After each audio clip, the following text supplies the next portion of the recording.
मेरे हाथ में क्या है? भारत का संविधान। भारत के संविधान का बड़ा ही एक इंपॉर्टेंट प्रोविजन है, that is article 44, uniform civil code for the citizen. States have endeavour to secure all citizen a uniform civil code throughout the territory of India.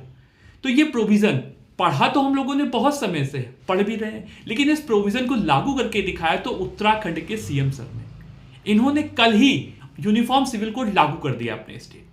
Uniform civil code जो concurrent list का subject था, उसमें union और state दोनों के पास power है कि वो अपने यहां इसको लागू कर सकते हैं।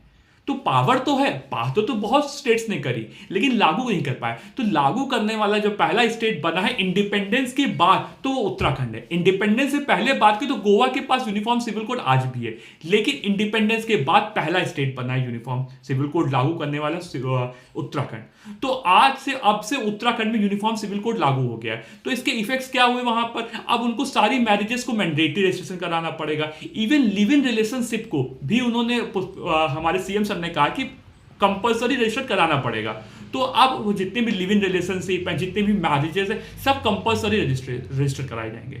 तो जो हमारे आर्टिकल 44 है, जो कि डीपीएसपी है, तो डीपीएसपी को भारत के हमारे किसी भी स्टेट का, किसी भी कंट्री के सपने कहे जाते हैं। तो ये सपने हैं, तो इस सपने को लागू करने वाला हमारा जो पहला स्टेट हमारा उत्तराखंड बना है। और वो बहुत सारे स्टेट्स में भी ये जल्दी से और लागू हो यूनिफॉर्म सिविल कोड। क्या वो सोचते हैं यूनिफॉर्म सिविल कोड के बारे में? जरूर से जरूर कमेंट बॉक्स में बताइए।